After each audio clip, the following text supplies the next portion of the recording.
Chapter 1. It was an accident, of course. My birth, my being in space, and, well, I suppose I was an accident as well. An accident from the director of engineering screwing the fat janitor after hours when the rest of the shuttle team had retired. The odds that my mother had been able to hide her baby bump for 9 months, the chances that she had been a nurse before being selected for the program and knew how to give birth herself, in a maintenance closet, mere days before the mission was to return to Earth. Keeping me hidden was difficult in the small confines of the ship, but the other 150 crew members had been too busy to pay a mere maid much attention. After all, many insisted that it had not been worthwhile to bring her along, that a maid had been a waste of tax dollars. I suppose that makes me a waste of tax dollars as well. But there were those that spoke to her unique abilities as a maid, for she had been born deep in the snow of the north during the first blizzard of winter, that like the first snowfall, she could smooth over any differences in her environment and make it appear uniform. As a maid, it meant that she had an extraordinary sense of cleanliness. As a mother, it meant she could ensure I was overlooked, that my crying was muffled, and later in life that I appeared no different from anyone else.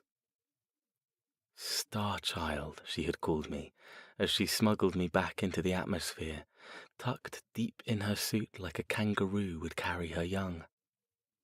Star Child, she whispered to me when the project disbanded, and she took me to the inner city apartment where I spent my early life. Star Child, she reprimanded whenever I started pushing and pulling at the equilibrium of our apartment, when she would arrive home from work and all the furniture would be clustered at the center of the room, pulled together by a force point. "When will I go to school?"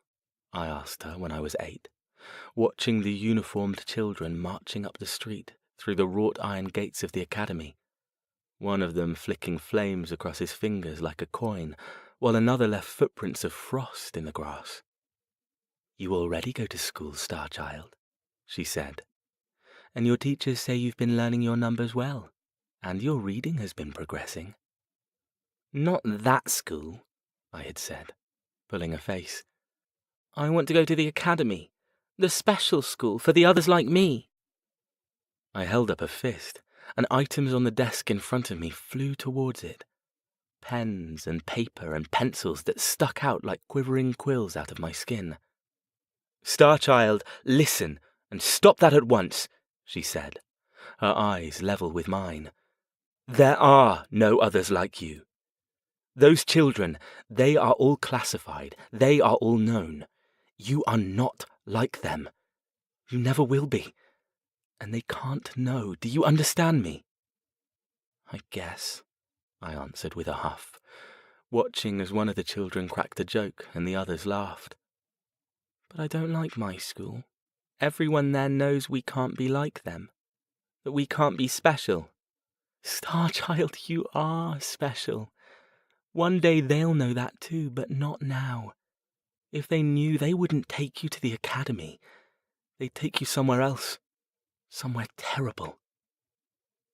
And as I grew older, I realized that she was right.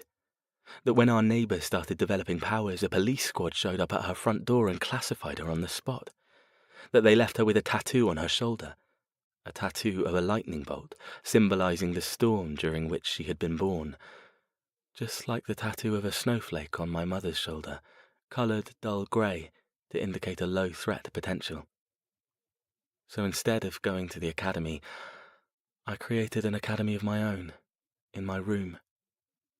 Mother made me turn the lights out at 10, so during the day I collected light outside, keeping it in one of the dark holes I could create when I closed my fist hard enough, and letting it loose at night to read books I had stolen from the library.